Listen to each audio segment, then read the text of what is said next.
von der Westhölsen. Tian Swanepoel and in the wing.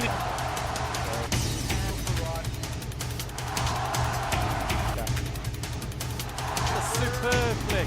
In die rechtervleugel.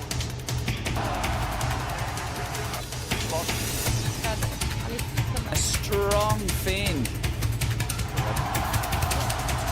What will I do?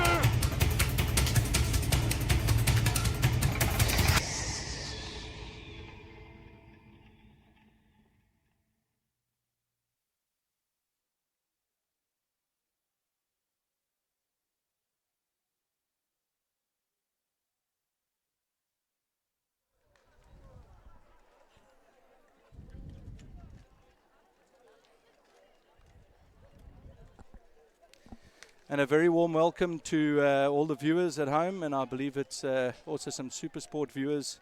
Nice to have you on board. Welcome to East London, to Selborne College, for the first team clash between Selborne College and St Andrews. I'm Baden Gilbert, and with me is Pete Andrew. Evening, Pete.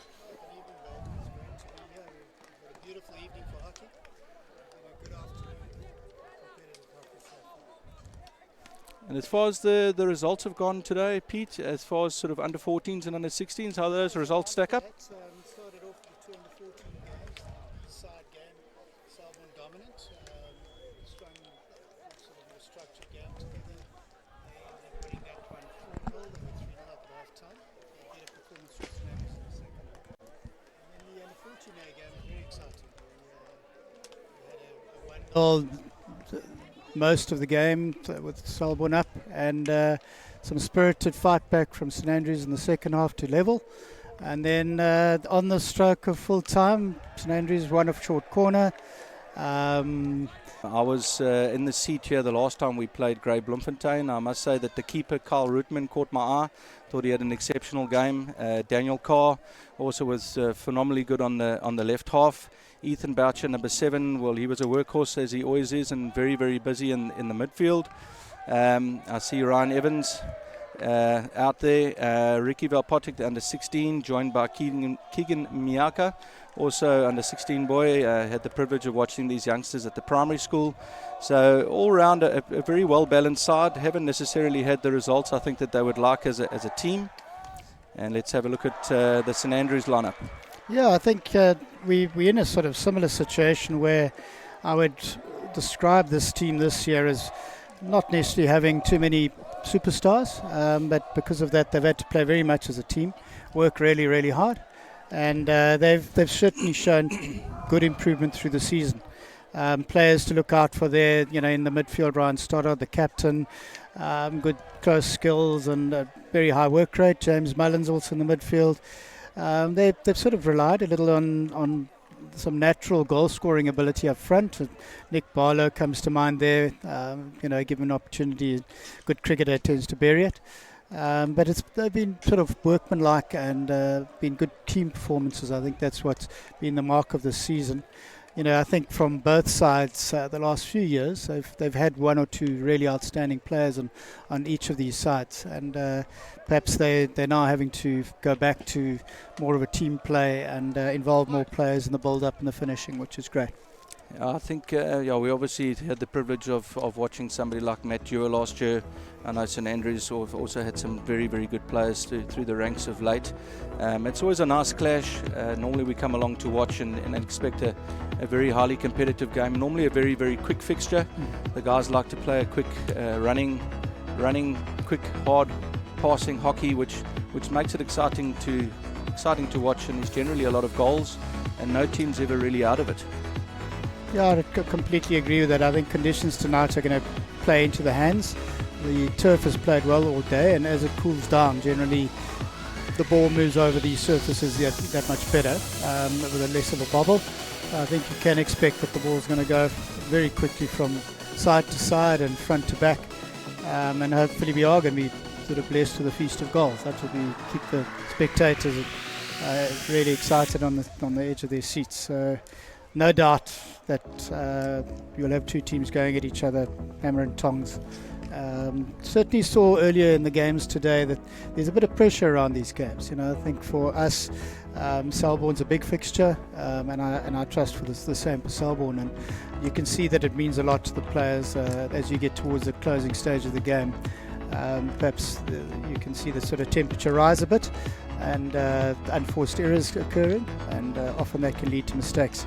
So the game's never over till the end. And the under 16 game was a case in point where St Andrews were 2-0 up with about 4 minutes to go, and Selborne came back and got one back with about 2 minutes to go.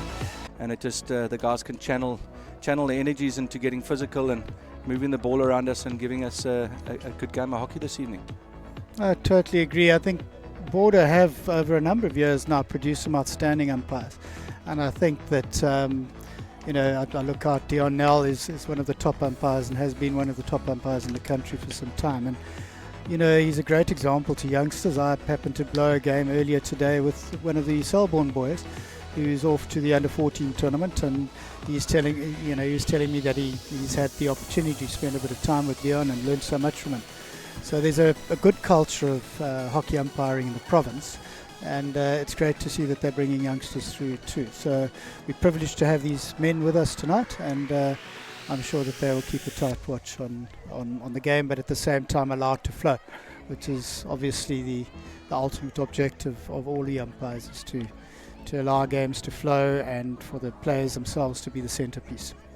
Well, it looks like they've done the toss. It's actually a nice crowd that has started building. I was looking earlier and I thought to myself, there weren't too many people here this evening after the Grey Bloemfontein match, where it was reasonably full. It was actually very, very well attended.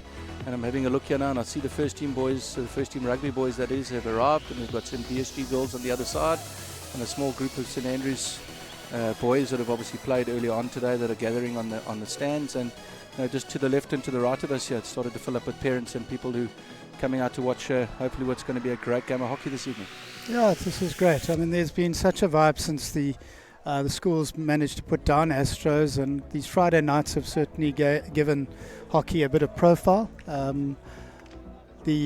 The difference between Grey Bloem and this weekend obviously would have been that the whole Grey Bloem contingent would have arrived on Friday and been around to watch, whereas the bulk of the boys from St Andrews College will come through tomorrow, where we're looking forward to a good day of rugby, but that's where most of the boys will be. So they've got buses leaving at 5 o'clock in the morning to come through to East London, and there's a bit more hockey, but mostly rugby tomorrow. But we're looking forward to this. You can see the boys are G'd up. Teams are getting together for the last few words before the game, encouragement to each other, perhaps sort of putting paramount importance on the first 5 minutes and getting focused and getting into the game.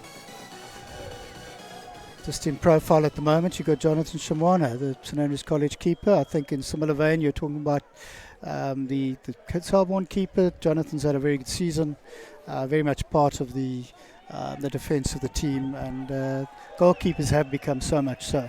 Goalkeepers are always characters. I know, having played the game, the craziest guy on the side was always the keeper, and I think at times you've got to have that mindset for those poor guys, because at the end of the day, they're the last line of defence and generally bear the brunt of it at the back in terms of taking on the shots and getting physical.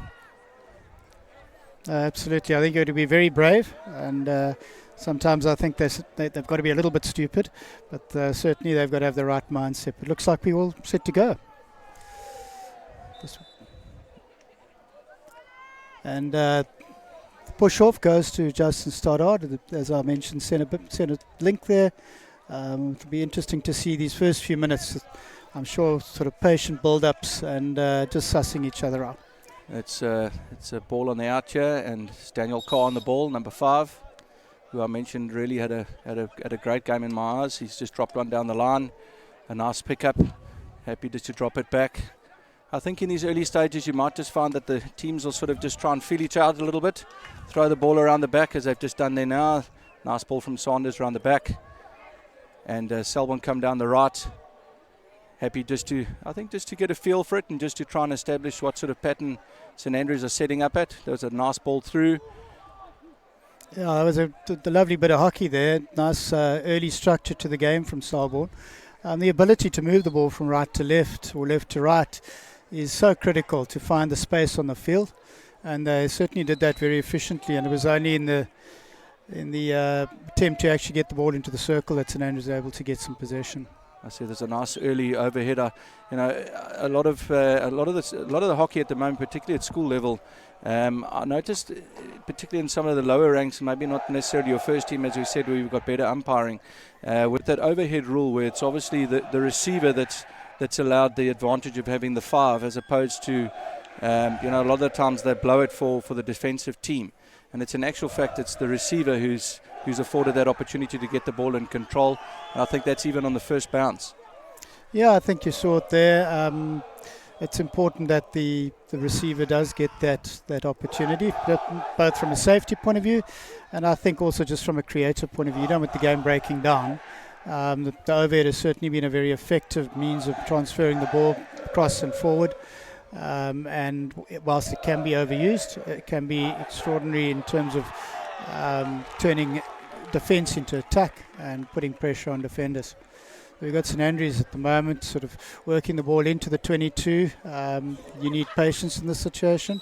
Good to see them passing the ball back to the left back, but a little sudden into the circle there, and a clearance from Selborne.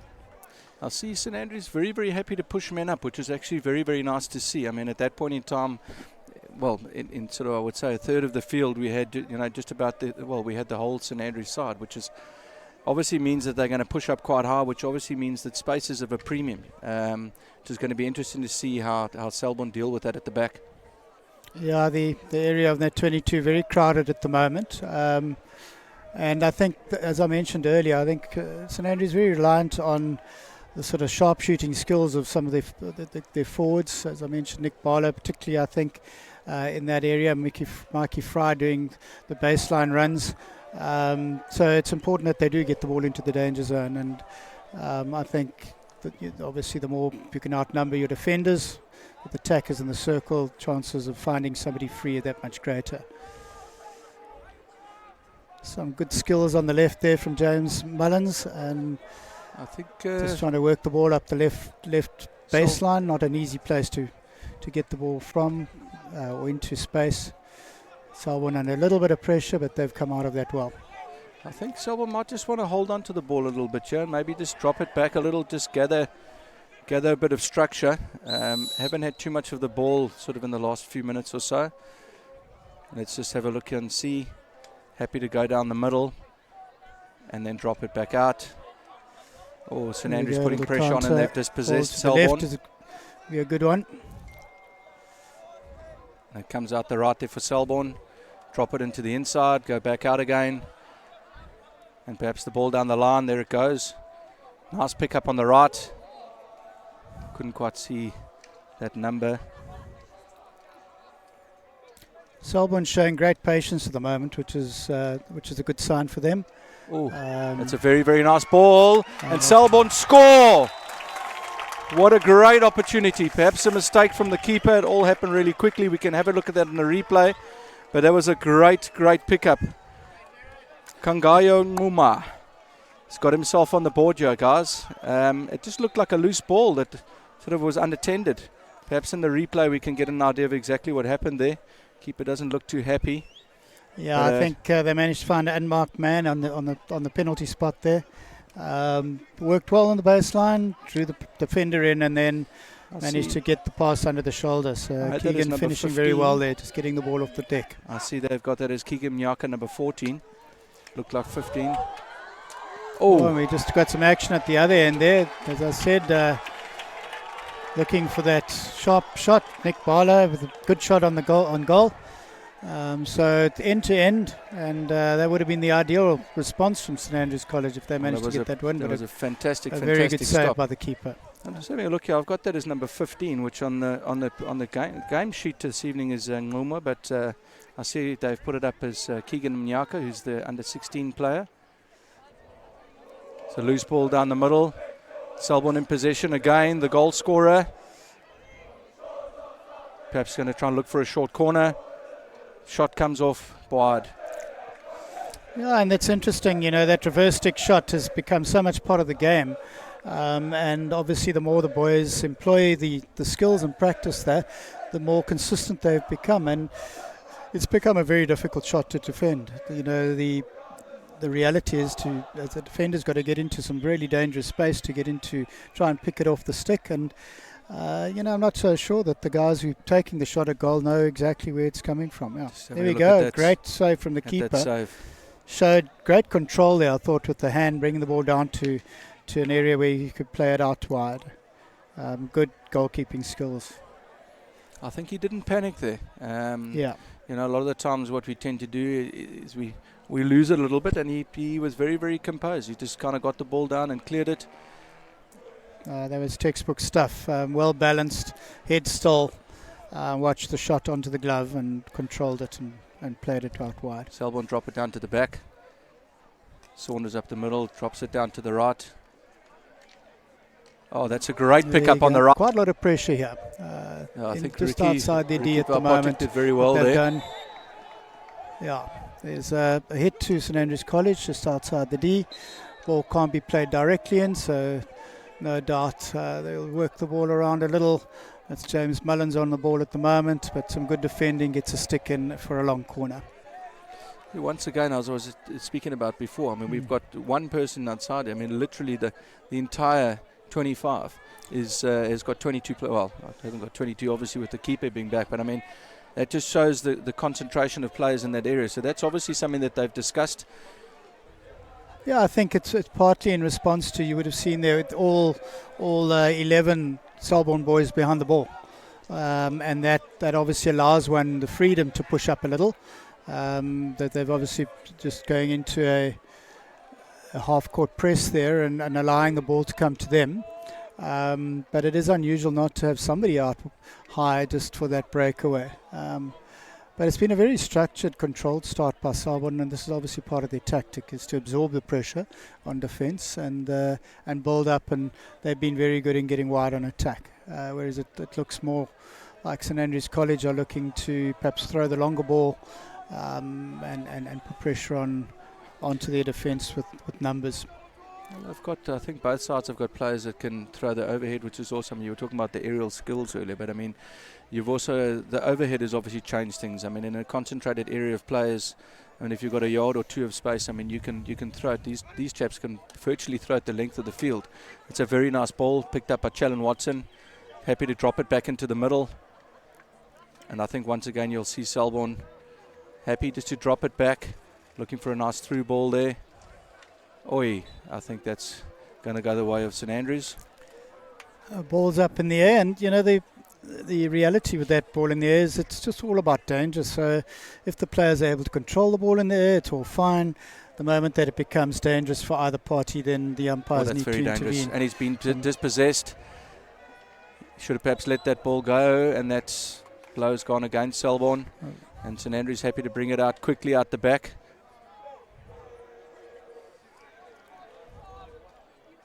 Nice early ball, driving through the middle, some nice skills there. Obviously the infringement was deemed to have been outside the circle, very, very close. He's asking him to bring it a little closer.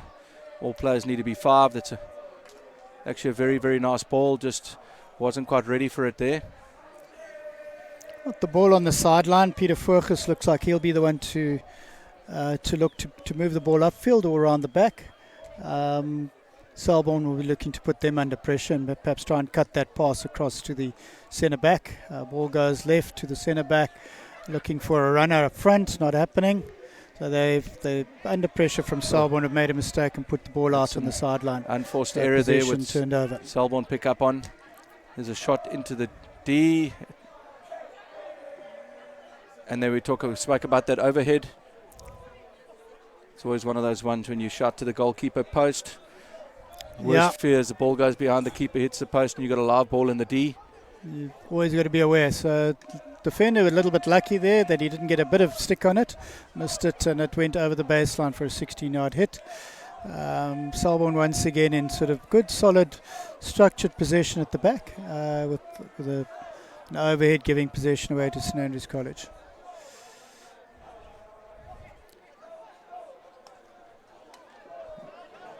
There's a loose ball in the centre here. St Andrews come away with it. Ryan Stoddard on the centre link on the ball, and we've got Evan Rennie got some gas on him, but unfortunately overrunning the baseline, and it'll be a 16-yard hit to Selborne. This looks like Stein on the ball. I know he's been out injured. He's missed a few games. Nice to see him back in the mix. This is Boucher on the ball. Extremely skillful player. Running up the left. Let's see what he can bring from this. Got the attention of three Selborne, or three St Andrews players, I should say. Unfortunately, a foot there.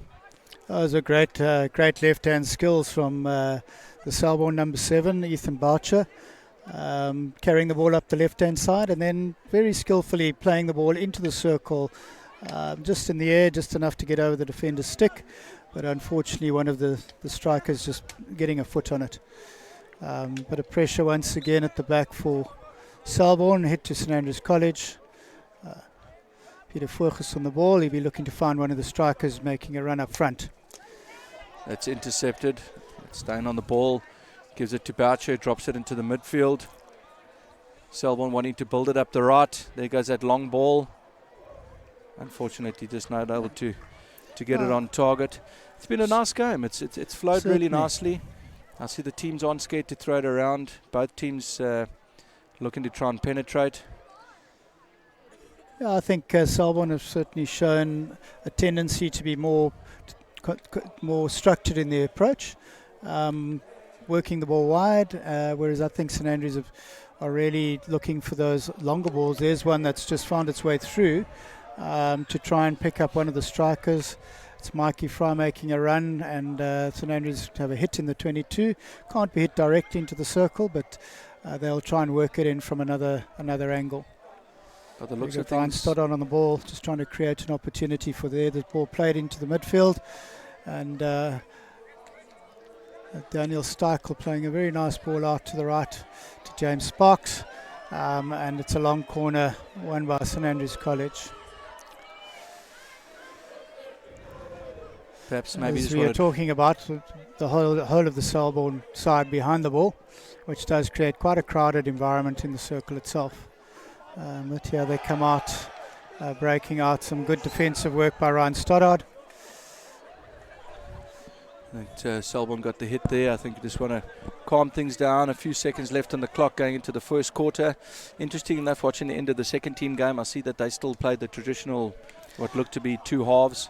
Yes, I think whilst the Chukka system has been introduced internationally and with varied opinions on how successful it is, I think the decision amongst most schools has been to play the first team matches in the Chukka system, and the rest of the games on the usual 25 minutes each way.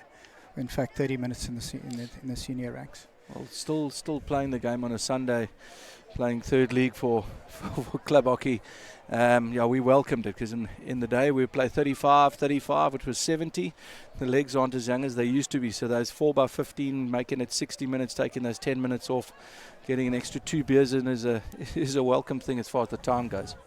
Bad, and I can appreciate that. I'm sure it's been highly welcomed down at that level. I think it's still in its sort of let's wait and see stage here. I think the advantages are that your coaches obviously get to interact with the players closely more frequently, and perhaps strategically they can address issues that are not going as well, perhaps get a different structure going, etc.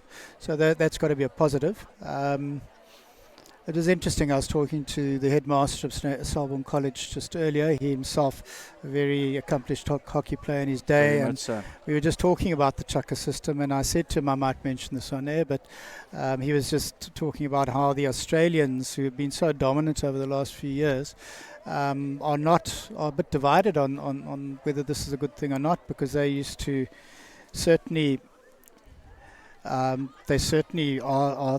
the team that used to use their physical preparation and their fitness to great effect in the latter parts of the game, and we are seeing that the other teams are actually probably benefiting from the interludes that they have. Fitness doesn't take as strong or doesn't play as big a part as it was doing, and the Australians themselves have I don't know, for the viewers at home, just to not to cut you short there, just some of the guys joining us on social media, some of the comments coming. Awesome. You can see at the bottom of our screen. Looks like some great support there for the Selborne guys, black and white. I needed to sort of absorb what was happening there. But this is the wonderful part of being able to live stream these things, is that people who are not local and have an interest in these games can actually interact follow. with us here live on School Sports Live, coming to you live on Supersport, live out of East London.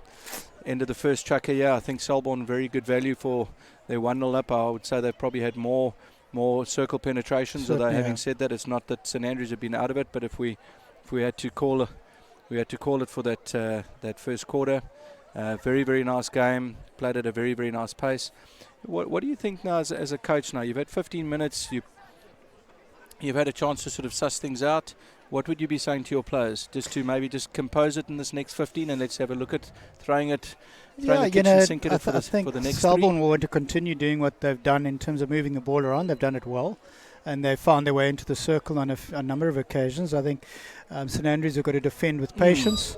And hold off the tackle, not commit, because the moment you commit to a skillful player, you are done. So I think that's probably it. Just a clash of bodies there, nothing more. Just an over exuberance perhaps in the tackle. Looked a lot worse than it was. Yeah. So it just gave St Andrews possession after the push off, and they were able to get the ball up into the Selborne 22, but the ball is being thrown around. It's probably too long at the moment by both teams, allowing intercepts to take place. But this is, when you're looking for gaps and holes and opportunities, there's a tendency to look for that. You look up, you see a player, you want to throw the pass, and sometimes it's been telegraphed and able to be intercepted. Well, let's have a look what Selborne can conjure up. They've got possession just outside the 25. Daniel Carr on the ball. Probably going to drop it to Saunders down on the left. Oh, you can see the St Andrews, holding off and giving them the space to throw the ball around. And the idea there would be to try and put a little bit of pressure on eventually, perhaps when the ball gets moved out to the left half. Or that's a wonderful ball. Played forward with the Selborne striker dropping to pick it up. But once again, possession turned over, and Dale Brodie on the ball there. St Andrews trying to work it out of the small space and doing so quite successfully. That ball's gone out for a 16. Be Daniel Carr on the ball again. No, it won't. Steyn goes across number 10 to go and take it. Selborne sort of get themselves into position. It's interesting, as you were saying, that as Selborne was always under pressure, they haven't managed to get the ball in good space or big space. And that's the defender's role, is to put pressure on and try and force a mistake. Once again, a crowded circle for St Andrews, and this is part of obviously the tactics of Selborne, is that they're going to drop in defence, they're going to defend in numbers, and they're going to make it as difficult as possible for St Andrews to get any clean shots. And a little breakaway from Selborne, but intercepted, and here we go. Probably the better option would have come to the right half. Another turnover in midfield. So you've got the ball up the right hand side for St Andrews College. Once again, Evan Rennie, and receiving the ball from James Spark. So that combination's worked well tonight. The right half to the right wing. James Mullins on the ball now, hit outside the circle. Ball played back to Daniel Steichel at centre back, and a deflection into the circle, but we do have an opportunity for a counter-attack here. Well, Selborne come away with it. It's Eastern Bouther down the left again. The interesting, Pete, is I don't think we've had a short corner yet. No short corners yet? You're absolutely right. No short corners in the game, which shows that there's been some good defending, because they've defended without committing errors in the circle. And that's always a good thing. The discipline in the circle is crucial. We know that probably 1 in 3 short corners will be scored. So, if you can avoid that occurring at all, then the goal scoring possibilities for opposition are limited. Daniel Steichel breaking out, looking to move the ball left, and ball going up high. I think he'll display advantage there. From Nick Barlow, he'll make the pass and try and get himself back into the centre of the circle where he's so effective. He's got some wheels, that boy. He certainly has. Very quick. Mikey Fryer works really hard off the ball, and find space out wide. Oh, he's been dispossessed. That was a fantastic tackle. There we He's go. thrown that overhead. Oh, and there's a loose ball. And Selborne are onto it. There was a fantastic overhead, and he's coming into the D, and it's a one-on-one. And he's hit the post. He's hit the post. Wow. The ball's still alive. Selborne have got an opportunity. They've pulled the shot off. Oh, that's some fantastic hockey. Bit of scrambling at the back there, but some really, really good stuff to watch. That was scintillating stuff. Very well taken shot at goal, and just shows you how small the margins are. Just the ball coming off the upright and coming back into play, and Selborne having another crack at it, but the goalkeeper Shamwana doing well to keep that one out. Possibly going to... He's allowed it to play. I thought at one stage he might have blown for the lifted ball. He has that rerun. He got the shot away. Yeah, comes off the right-hand post, and the ball's still alive. He still manages to get it. That's Vapochik. Drops it back to Carr. Carr pushing it through. The blow the way of St Andrews, and I think we're going to get that overhead. A big overhead from Nick Brotherton, going to run the whole length of the field. The last St Andrews College to put a bit more pressure on the back four here of Selborne, who've managed the area very well, I must say. They've been happy to move the ball from right to left, left to right, with patience and some skill, ball speed. But there's Mikey Fry has just managed to intercept an overhead, and ball just gone out for a Selborne hitting from the side. But that could have been dangerous. So Mikey picking it up over his head. Of course, that new rule has limited the use of the overhead to some extent, because you can now pick your stick up and stop the ball that used to have to be allowed to simply go over your head. And some great interplay from Selborne up the right-hand side. They've really, really thrown that ball so nicely up that right-hand side. Not to say that we haven't had a few runs down the left here, but when the guys are happy to throw it back, and there's been some long through balls, diagonal through balls from the back that have found the players up front. And there was just an example of that overhead where it was just thrown. You always say to the players, throw the ball into space. And unfortunately, they threw it to the players, and from the bounce, the ball went some great skill there from James Sparks. Just turning on the ball, giving it to centre link Ryan Stoddard. Getting interfered with there, stick interference. And the umpire making it clear that he wants no more of that. But that was some very good work out of defence and back into the midfield, and they'll be looking for some width here. James Sparks running onto a wonderful ball from Ryan Stoddard. Well cut out, but foot involved there, so a bit of advantage being played to St Andrews College. James Mullins in the circle, but all going over the baseline. Deemed not to have gone 5 by Floppy Nell. I think Selborne just waiting for St Andrews to retreat, so they can have a look at a way of muscling their way up the field, dropping it down onto the right outside. He's got a man on the right on the touch. Just picked up the ball. It's Daniel Carr. Throws an overhead. Unfortunately, it's picked up in the midfield by St Andrews. So turnover again. Sparks on the ball. Once again, that time Timmy Simpson. But Mikey Fry making a run into the right-hand corner and winning some possession there just inside the right-hand touchline. So Sparks moving up onto the ball. And St Andrews will be trying to work this out to draw the Selborne defence out, so that there are just a few less numbers in the circle when the ball gets in there. An attempt by James Mullins to throw what we call a Korean pass, one that's just a foot or two above the ground. Try and make it a little bit more difficult for the defenders, but Selborne have picked it up and are countering now. That's a big ball across the Dean. He finds a loose man. He takes the shot. It's a fantastic save. Shamwana. It's a great save.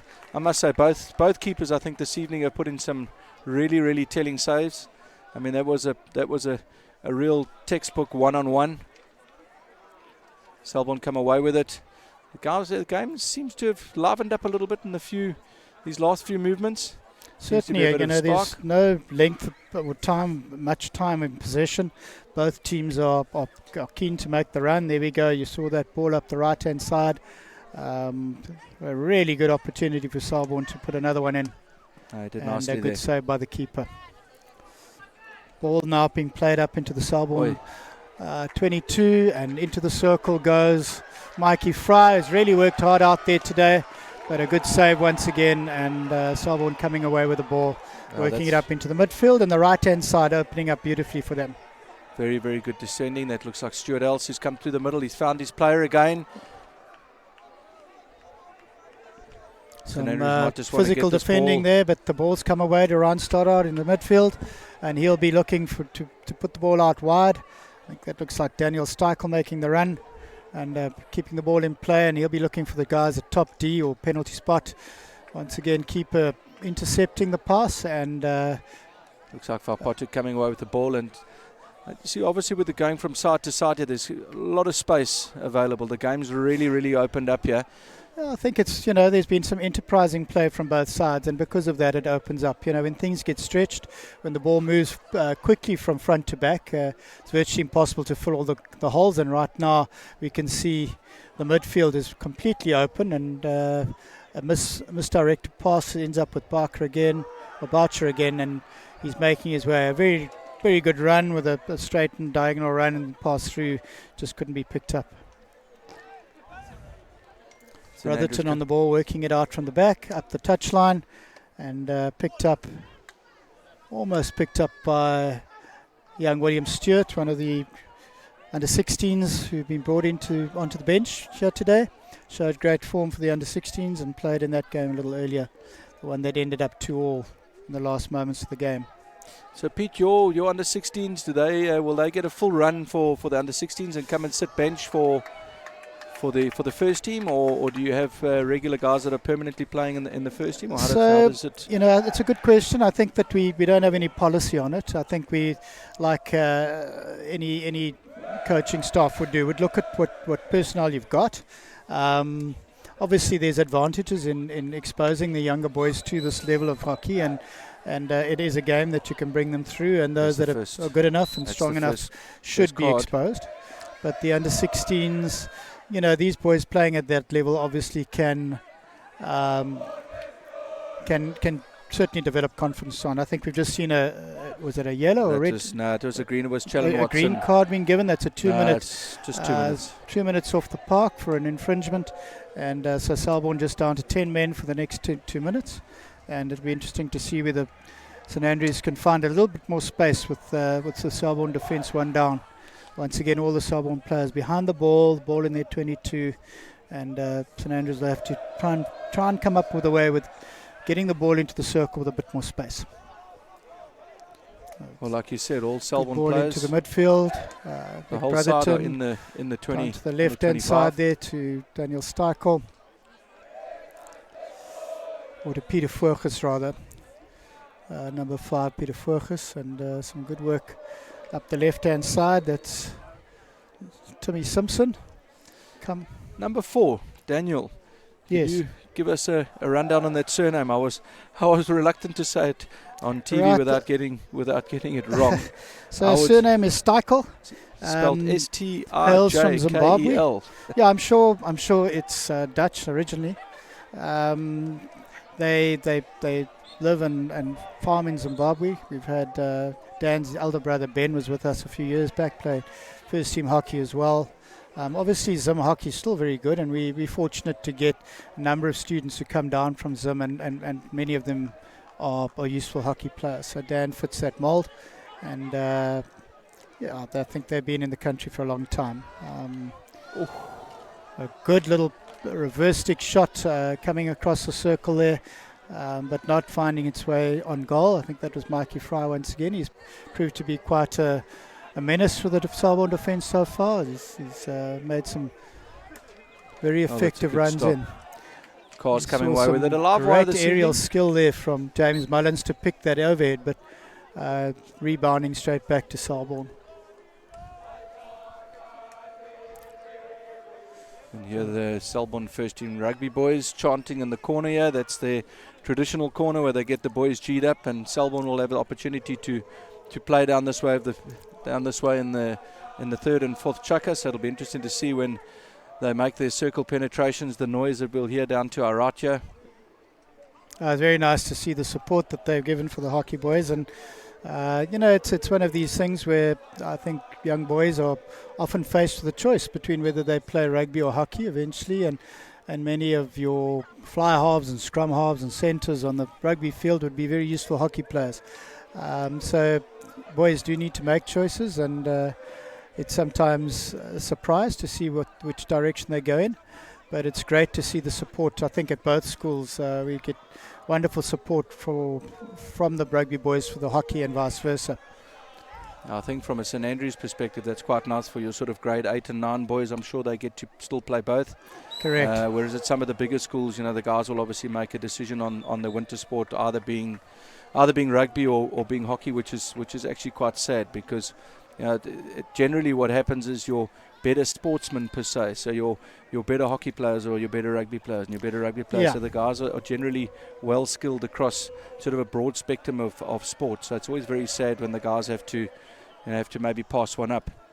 Yeah, I think that there's a lot of pressure these days for schools to allow boys to specialise. We've just come to the end of the second quarter, half time, and I think been a very evenly contested quarter. I think we said Selborne, and rightly, probably had the dominance in the first half, more structure. Not so and, much.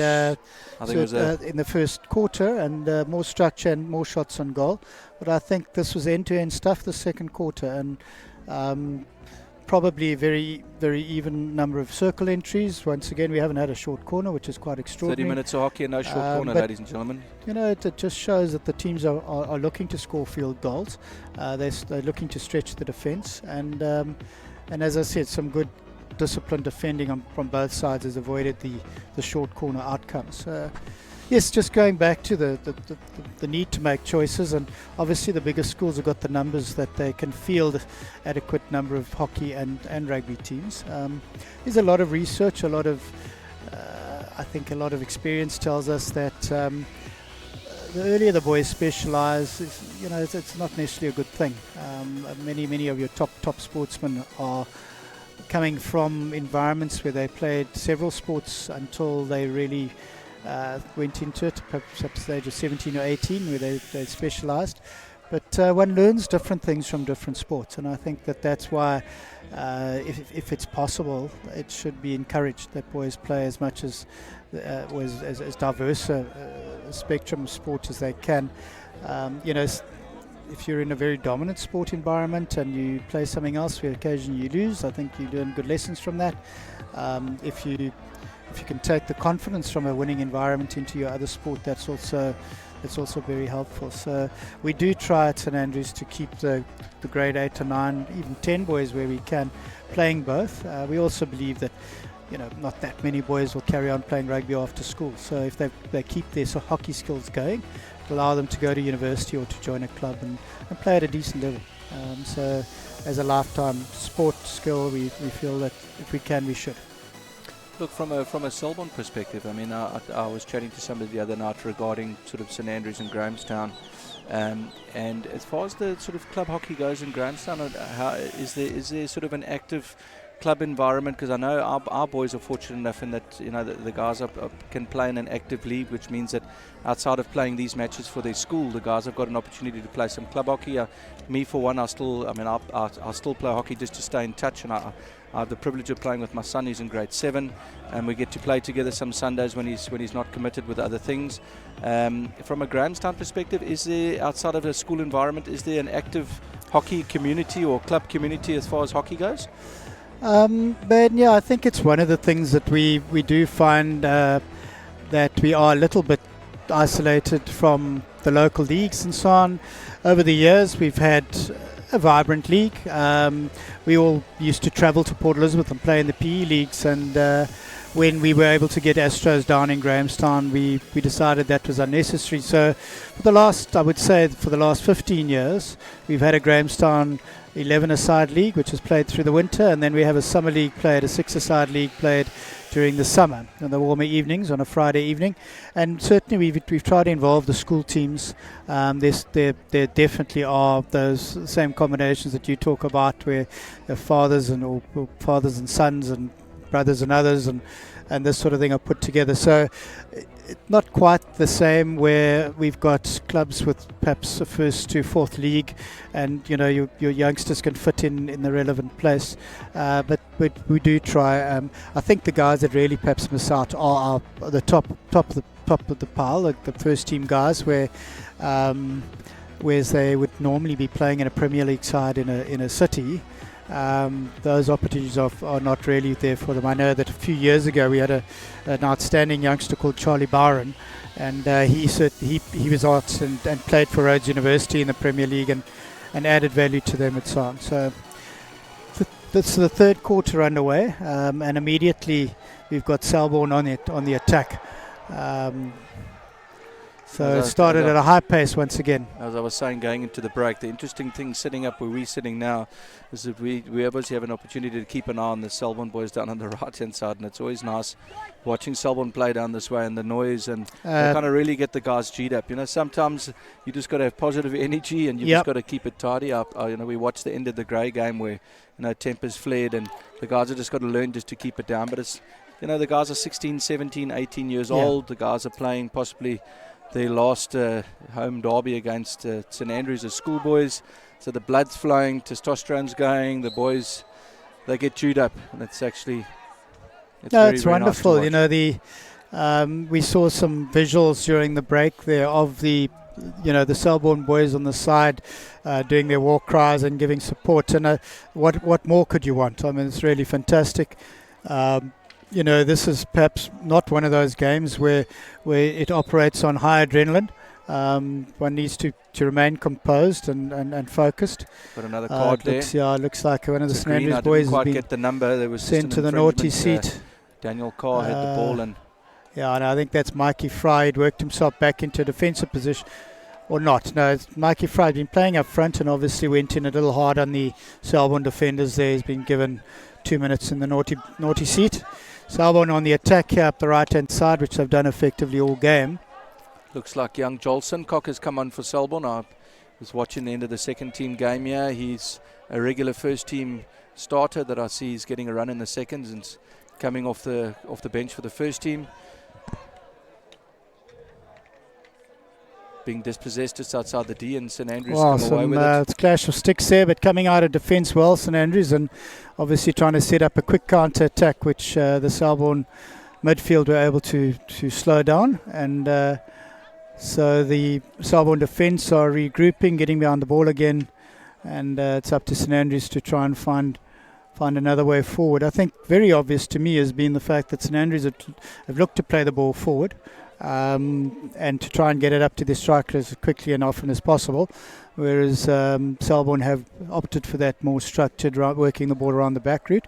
It sometimes has something to do with the defensive pattern, but perhaps it's just my sort of philosophy on hockey, and I always say if you can pass the ball forward, do so. Because the goals are that end, but obviously there are different ways of skinning a cat, and sometimes the impatience which comes with that leads to passes being intercepted and counter-attack. So the structured build-up is very much a place in this game. Well, as we just said, Selborne quite happy to throw the ball around the back. St Andrews obviously playing a more direct game, which makes it interesting. It's kind of two contrasting approaches. Yeah, I think, as coaches, you've got to try and assess what works for you and what skills your boys bring to the party. And there's no question in my mind. I mentioned beforehand, I don't think there are no superstars in this team, but they play for each other. They're happy to work really, really hard off the ball. And I think you've seen that they've managed to put pressure on the Selborne attacks, and by doing that, sort of turned the ball over. We've got another foray into the St Andrews circle, some good skill, but pulling the ball into the circle and not finding a support player in that position. So Selborne once again managing to work the ball up through their midfield, going wide. And there we go again, happy to drop it back. But you can see now, as Selborne have dropped it back, they've actually started just to push forward a little bit, and that's always important. You can always throw the ball around the back, but it's always very important as you're throwing that ball just to step up so that you can obviously start bringing that ball forward. And Selborne are looking to do that. And I think I'm seeing a slightly different tactic here with St Andrews now dropping behind the ball. They were leaving this one or two strikers out, but they've obviously got a man. I think he's still on the bench, in the naughty seat there, so they're one down and can't afford to have that striker up at the moment. Little deflection there from a Selborne stick, but finding its way from outside the circle onto the keeper's pad, so no real danger. And Sincock's just come on, and he's had a lot of balls since he's been on. Just made an errant pass down the touchline, but perhaps this will just give both sides an opportunity just to sort of gather their thoughts and have a look and see how they can put their plans together to get that all-important goal. I think for Selborne to get that goal and go 2-0 up, it's obviously first prize, and St Andrews will most certainly be looking for that equaliser. I think that that'll really spice things up here if we can get another goal here.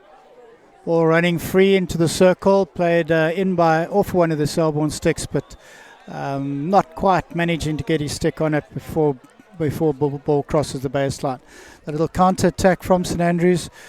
James Sparks playing the ball onto the Selborne stick, so they back into the 22, looking for that cross. Man at the top of the D, shot on goal, and another good save from Jonathan Shamwana, the keeper.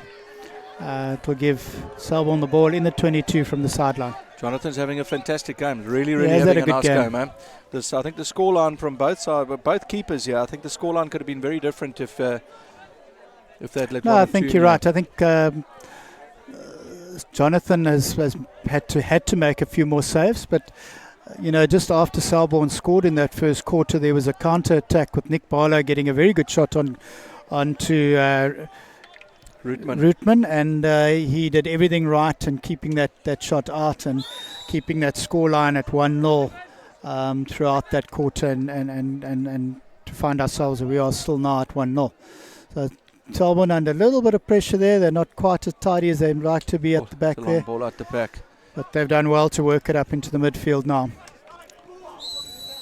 Okay, here we go. It looks like we're going to get another green. A physical tackle there by Daniel Steichel, and his turn to spend 2 minutes off the park, which will give Selborne that numerical advantage, which can be very significant if you can find players in space. Good ball into the circle and right onto one of the Selborne boys' sticks.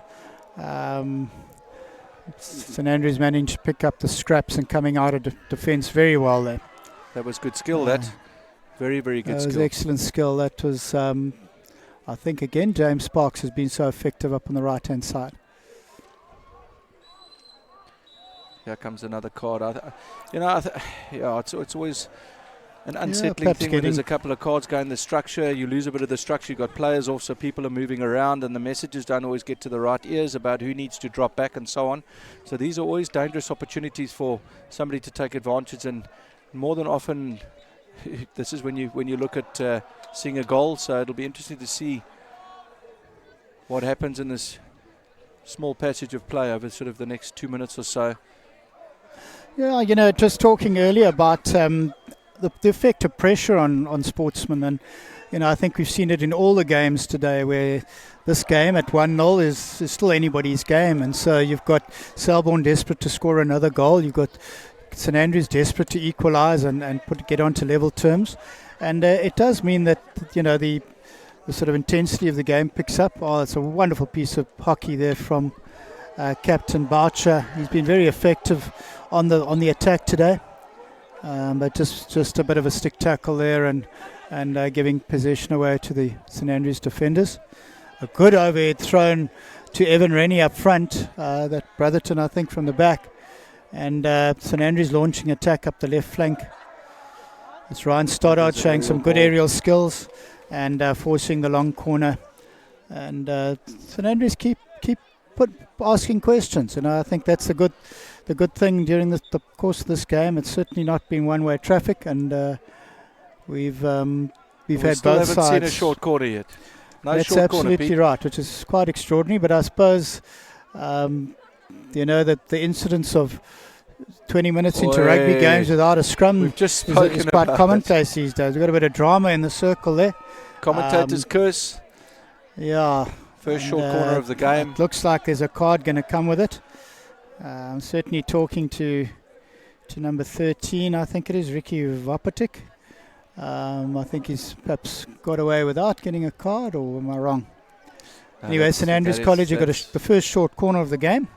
And there you see it, Tommy Simpson making the run. And, just a clumsy tackle. He just got himself in the wrong place. And yes, he's he's paying the price. Short corner and a timeout, and it'll be interesting to see what St Andrews can do with this opportunity.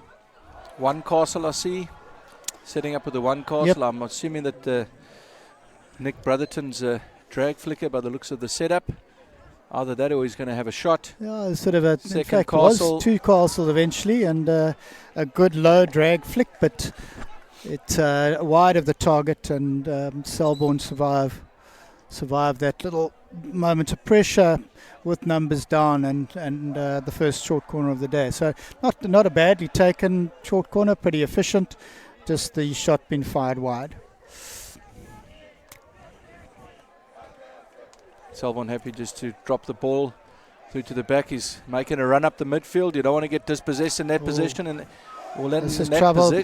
Position. Barlow getting into the That's circle, exactly got a good what's shot in. happened, and That's he a pulled boy. off a fantastic shot. He really does. He knows how to pull the trigger. A good cricketer, and you saw there too. You can't afford to give him too much space, and he'll get a good piece of wood on it. Ball Looks deemed like not a to have foot. gone 5.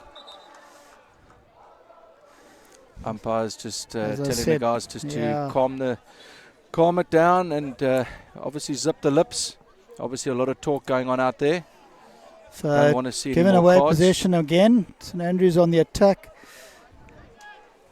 Oh, the lifted ball, dangerously lifted into the circle. So possession turned over to Selborne. But yeah, 4 minutes, just under 4 minutes to go in this third quarter of the game, and we've seen some exciting stuff once again with end-to-end control in this, and the only way they're going to do it is dishing out a few cards, and that still hasn't seemed to have helped. I think both sides just need to settle down. It's a really nice game of hockey at this stage. Yeah, it's so important. I mean, I think we all know that mental strength and ability to control your emotions and so on is paramount in all sport. And there's no question that when one gets too caught up in the other parts of the game, that one is not as focused on the skill execution. So both teams would do well just to settle and focus on getting into good spaces and making good passes, etc. Good run through there. Stoddard giving the little Korean pass to Mikey Fry, running into the circle, long corner. Talk me through this Korean pass. So it's one of those things, balls being played along the ground have become quite easy to defend. So it's a useful skill to develop. You can look to pass balls 20, 30 meters, but you want to pick it just up off the ground. Just get a little bobble on it, just so that it's that much more difficult for the defenders. And so certainly it's something that one wants to practice and look to execute at the right time in the game itself. Well, that was some very good defending in the face of another Boucher circle entry. So as much as he's asked questions, the guys so far have pretty much been up to answer them. Mikey Fry receiving another overhead. Well, that's Some good defence. Deemed not to have been 5. St Andrews pushing up here. Mullins on the ball at the moment, looking for a lead run. Probably going to take nothing happening, so he's decided to take him on himself. That's an interesting blow. Selborne going the way of Selborne there. Yeah, I think... There we go. We've just spoken about it, Pete. Another green card, and that's discipline this time. 5th or 6th card now. Number 7, Mullins, been given the 2 minutes. Both sides would do well to just focus on the game and making sure that they execute properly. Stoddard looking for an opening on the right-hand side, with Selborne closing it up quite quickly. And I think that's Brotherton coming through the middle. And there's a run to the left-hand side. Maybe they can find some space there. Well watched by the Selborne defence, and just running that over the baseline. Once again, Mikey Fry, the lead run. We've got Stoddard looking for the opening from the long corner. They worked tirelessly tonight and started to really have an effect in terms of distributing the ball. Selborne men behind the ball. Be interesting just to do a little head count here and see how many players we've actually got on the field right now. Yeah. Looking across at the bench, it looks to me like there's one of each in the naughty chair. Right, an opportunity for Selborne to counter here. That's finding a good space ball. in the middle, but well tracked back there. Number 5, Peter Forges, Playing advantage. managing to slow down the Selborne attack. And a bit of pressure forces the pass over the sideline. So. Peter, I get the impression at the intensity at which the game is being played and with a couple of green cards being dished out here that I have a sneaky feeling that we might see a yellow one soon if the guys continue to have these dished out.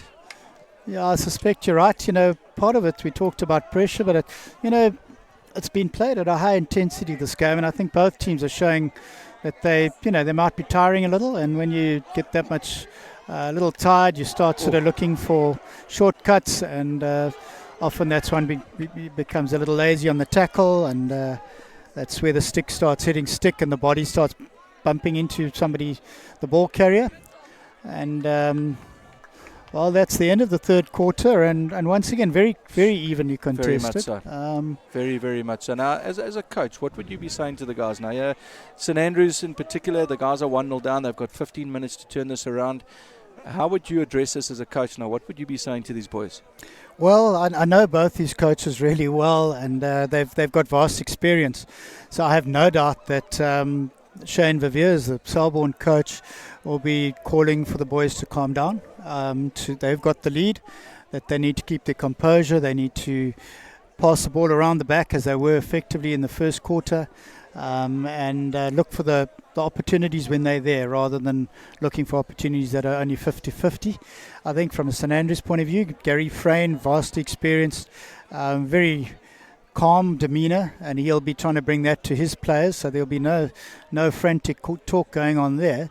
But there's no question that St Andrews are the ones that need to look for that equaliser. So I think that he's probably going to get Mikey Fry and Nick Barlow to run a little higher and try and find some space behind the Selborne defenders. And then you might find those long overheads being thrown into the circle area just to see whether we can get that equaliser and get turn the game on its head. Do you think the thought might go through the head in terms of, the guys, let's go for the win? So from a St Andrews perspective, if we maybe put an extra player up and go for that goal at the risk of perhaps conceding one, or with 15 minutes, is that, not really the game plan? That might come down to it in the last 5. I mean, 15 minutes is a long time and a lot can happen. So I suspect that they would be saying to the guys, look, let's hang on, let's see just through our normal structured play if we can conjure up a goal or perhaps put a ball on the foot and get ourselves a short corner and try and convert. I think perhaps the last 5 minutes or so, that's obviously when you start having those thoughts about throwing players up at the expense of maybe conceding one to try and get that goal. No doubt. Just having a look at some of these visuals, great to see the Clarendon girls supporting here, and I see some of the DSG girls from Grahamstown. They've been playing squash and netball here today. So great to have them around the ground. But just getting back to your thoughts there, I think St Andrews still be very much wanting to win this game, and so I think that they're going to have to take a few chances. I don't think one goal's enough. Once you got one, you want to get two. So I do think we're going to see a similar pattern where they've tended to play the ball forward rather than backwards. But I think you're going to find that they're going to have those front runners running a little higher, and they're going to be looking for that long overhead. And I do think that whilst a second goal for Selborne would give them a very nice cushion, they've been under the pump a little bit. Correct. And I think that they just need to work on their composure, make sure that they don't make mistakes, but keep working the ball and looking for opportunities to score the second goal. Interestingly enough, I see young Matthew Pope, an ex-Selborne primary boy, absolutely. number 2, under 16 boy getting a run. Yeah. Spoke to his mom earlier, and I'm sure that they were obviously hoping that when he did get a run that he made a success of his opportunity here this evening. Nice to see Matthew on the park. It's a wonderful ball there from Daniel Steichel to Nick Barlow. He's looking for the through ball. I think he's lifted that into the leg, unfortunately, so that will turn around. Yeah, talking about Matthew, a local boy, and great to have him. He's added great value both on the hockey field and the cricket field. Good cricketer. And it's great to see him getting an opportunity of a run in the first team here. What's of interest is that most all of these boys had the great fortune of going on a tour just in the April holidays across to Germany and Holland.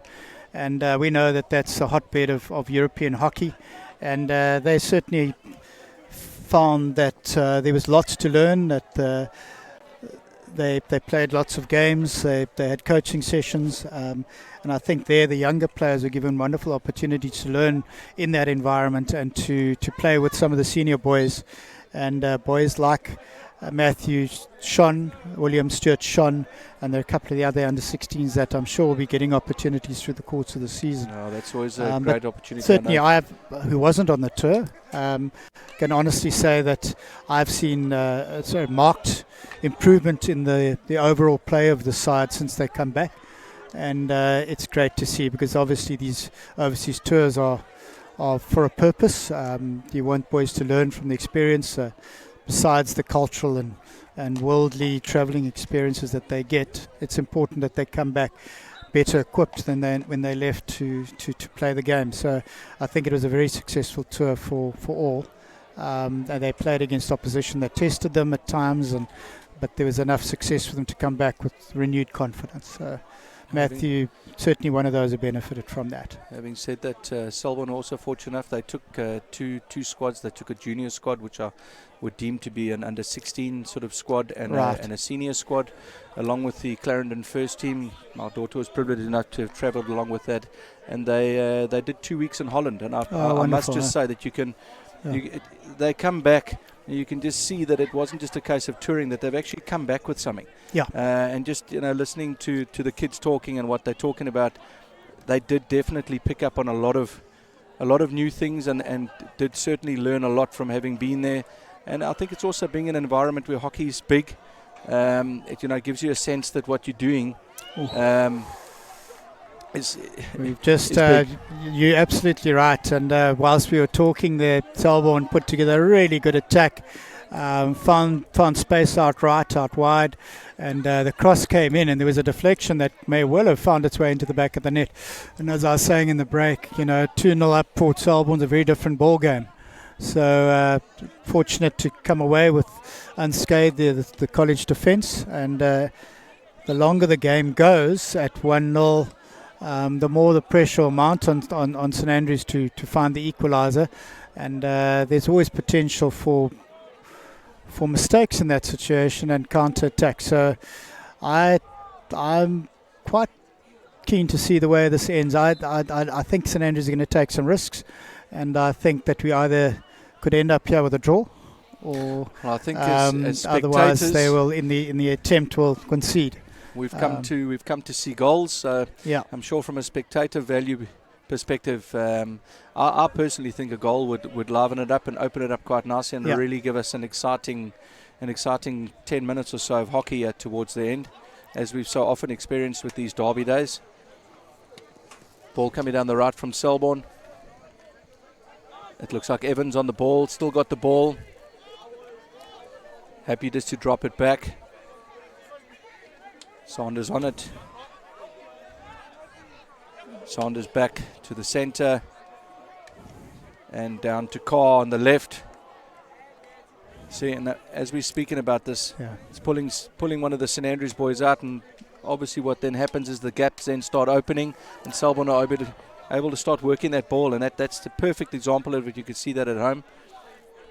Yeah, I think that the movements from right to left to right there, initially the patience of St Andrews working, and the Selborne boys having to keep passing ball back where it come from. But you saw one of the St Andrews strikers step up to the centre back, and by doing that, he had a chance to steal the ball, but he also had the chance of the ball getting behind him, and all of a sudden Selborne had an opportunity to attack, and that's exactly what coaches will be trying to create with that tactic. And I think it's a case of exposing those opportunities, and those are the kind of things I think we're going to see the guys having a go, looking for that opportunity, trying to get some possession, putting a bit of pressure on the defenders, perhaps trying to speed up the game from a build-up perspective, and I think St Andrews have actually done that very, very well this evening. I think you're right.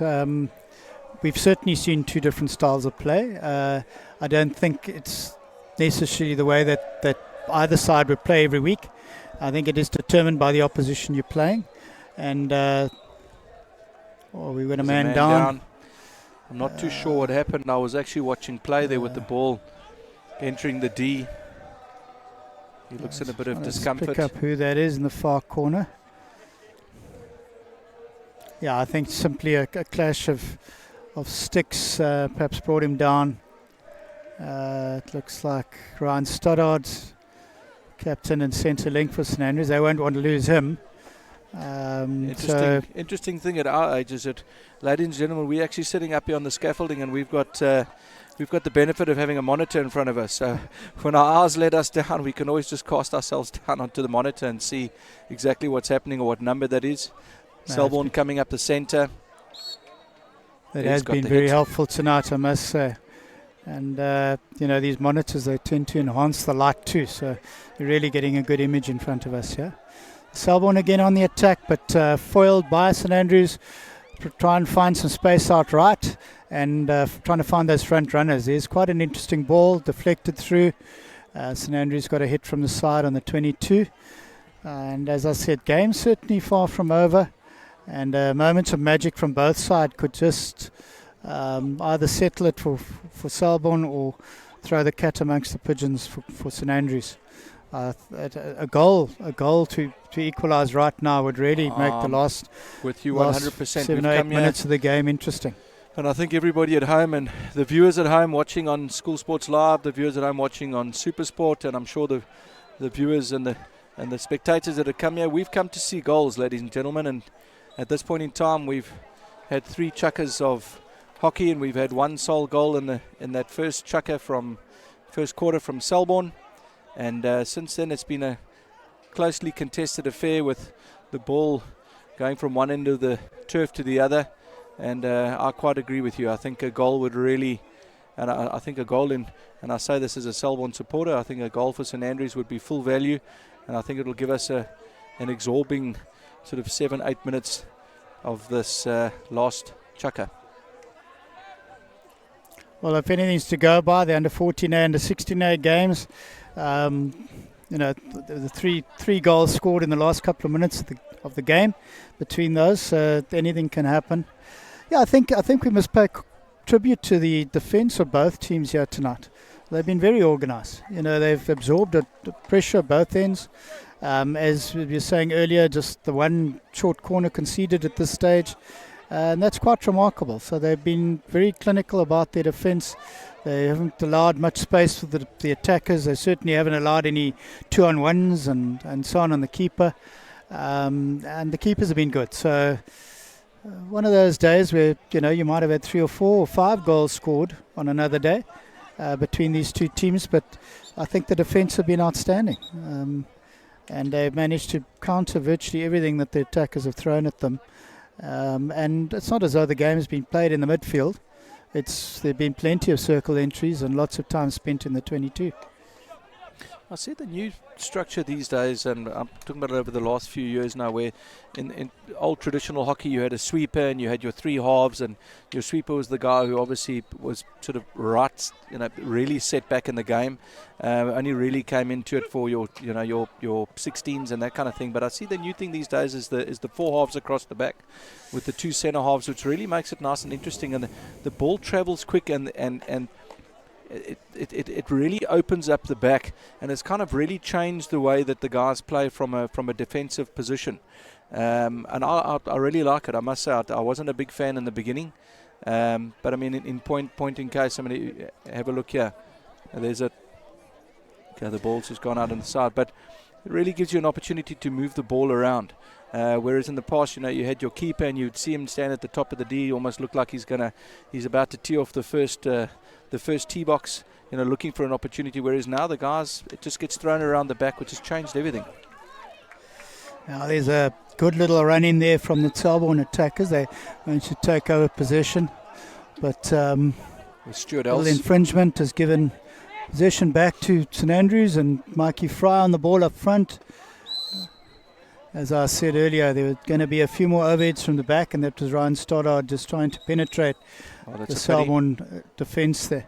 Yeah, going back to the sort of the back 4 and so on, I think that the reality is that people have realised on the surface that the defenders are actually as much as the attackers as anybody else. So you can move the ball at tremendous speed from front to back, and you can move between two players. You can move the ball up a flank, up the left or right flank, and it's certainly an attacking option for the right half to be carrying the ball into the circle and having a shot. Centre backs to have carry balls into the circle and have a shot. I think the versatility that's required today is that all the players have got to have all the skills. There's no sort of stereotypical. Here we go. Selborne on the break these days. Coming down the left here. It's a Boucher with a strong left hand again. Situation. Oh, that's a fantastic ball if he can just get there. Great defending. Yeah. Very, very composed. Very composed. St Andrews come away with it. I think that's been a feature of tonight, that the defenders have not dived into tackles. The skilled player wants to entice you into a tackle and beat you in the tackle, and he's eliminated you. And I think that was a classic example of somebody simply shadowing the player, putting pressure on him, and being there to take the ball away when the opportunity arose. And just an example of how the defenders have really done their job very well here tonight. So it's been a bit of a game with the defenders, but as I say, just one or two cracks in that armour, and we could have had a 4-2 or a 3-all or anything going on at the moment. But defence has meant that we've got a very tight finish to this game. Just under 3 minutes left in this last quarter of the game. And Selborne, we're very happy to get the ball up into the St Andrews half, and St Andrews are desperate to try and get it down into the. Oh, and he's got a player live, and the Dean, he's done so well there. He did so well. Wonderful finish there from. What a fabulous goal! I actually really feel keeper. I feel so sorry for the keeper. I think he's had a fantastic game, but the guys are just having a look. I think I think you'll see it on the replay. That was a fantastic piece of composure, of control. That's his second from goal. Kungayo. He can be very proud of that. A great ball played through to him. There you see it. The quick ball, and there it comes. And he picks it up just in front of the keeper, loses his balance, turns on his knees, and there with one hand he's able to play the ball past the keeper. So that was some exceptional skill from the young striker. And again, that's probably put the nail in the coffin for St Andrews, but never say die. And we saw in the under-16 game, 2-0 up, 4 minutes to go, and it did end up being 2-all. But here we've got Selborne with another short corner, only the second of the game, and now I have this 2-0 cushion, which I'll be very happy about. That was a very, very nice ball from Minyaka, and I think we got it right this time. That was Muma's second goal this evening, huh? Had two opportunities, that was and he's taken unbelievable both finishing, I must opportunities, say. And the skill, the balance, the agility, and the vision to turn and beat the keeper the way he did was quite special. But I must commend the pass. There was a hit out on the left hand side there. He saw the striker in space and was able to work the ball into that.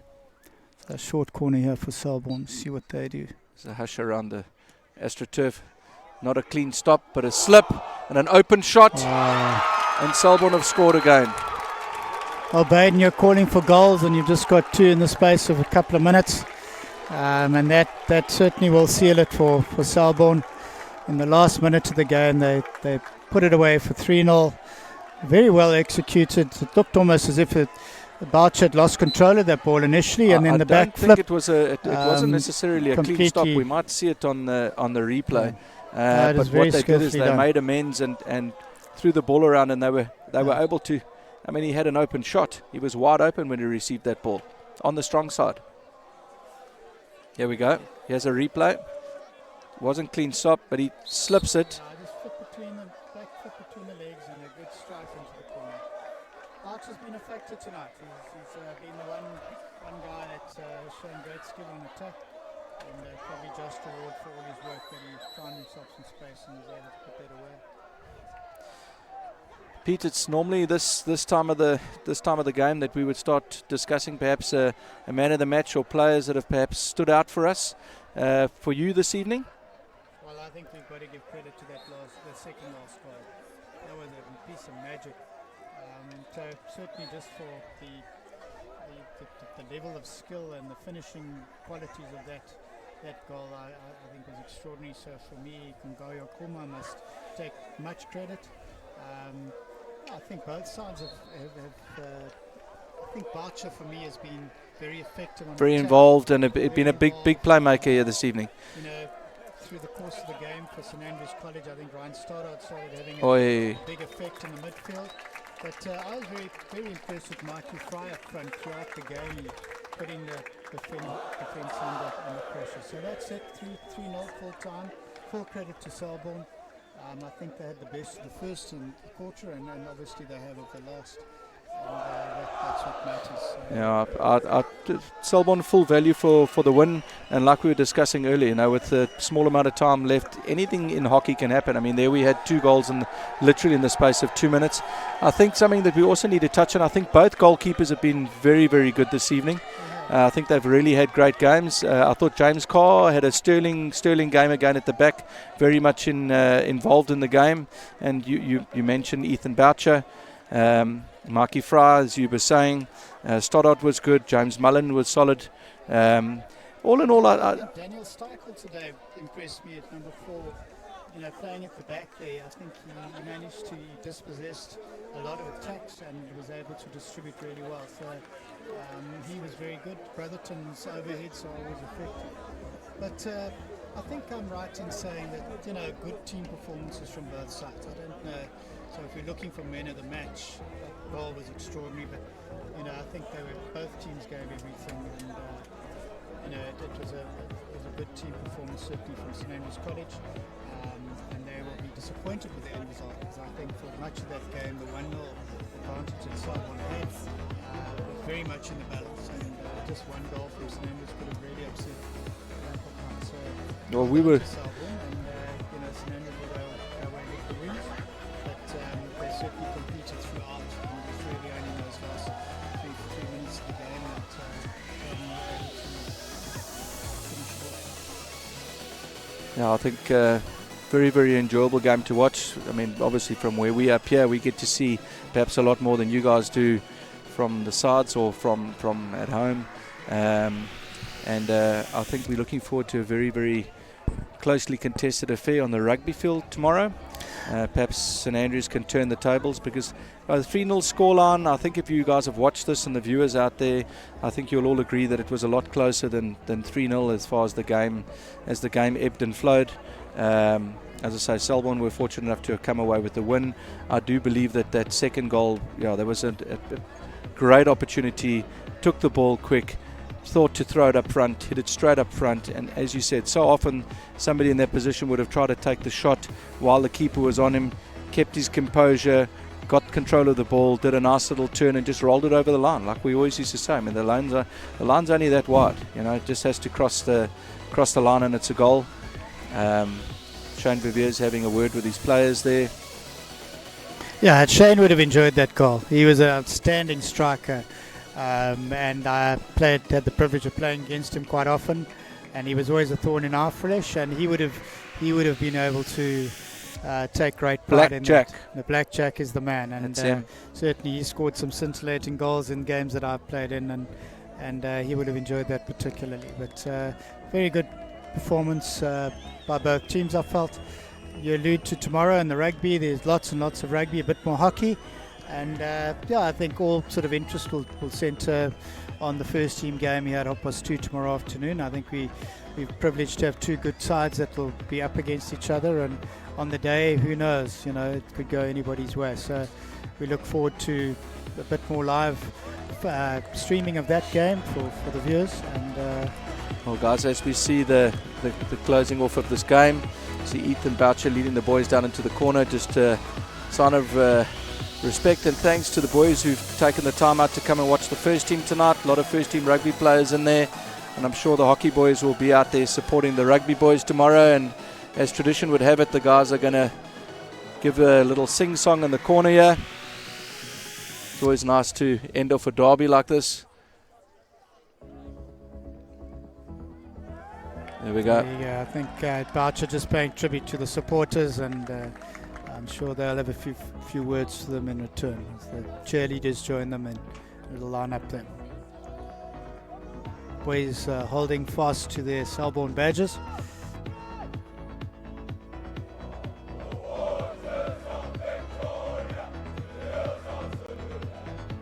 I'm not sure that you'll pick it up on the mics, but you can hear this echoing through Selborne here. This really is quite an impressive sight and sound. I think if you're a St Andrews supporter or a Selborne supporter or any school, college sports supporter, I think you'll appreciate. And I know for me, irrespective of what school I'm watching, it could be Grey Bloom, it could be Glenwood, it could be Maritzburg College, when you see the boys G'd up and you see the war cries, skin gets a bit of chicken flesh and it takes you back a few years to when you were at school, and you know exactly how these boys are feeling. They've just won. They've got a fantastic win in front of the school. Nothing better. Start the weekend off, and I'm sure this will carry through to tomorrow, as you said.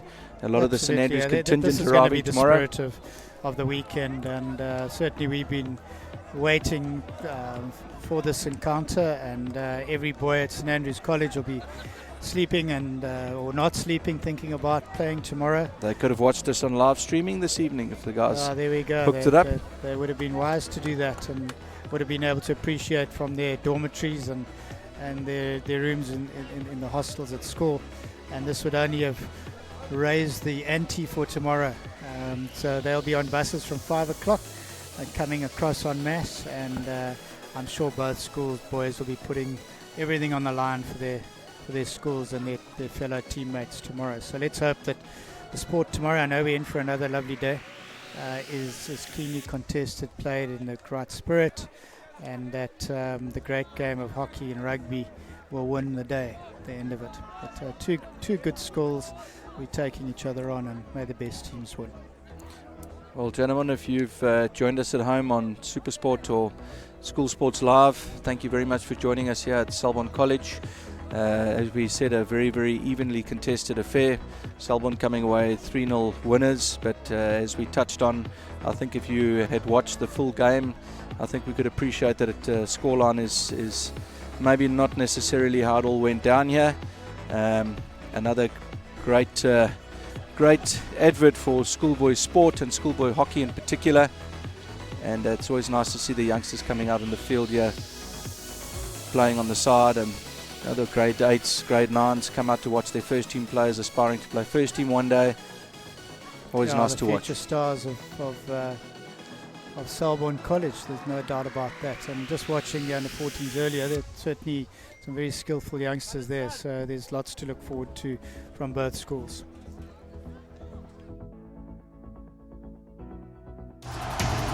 Van der Beste is Tian Swanepoel, and in the wing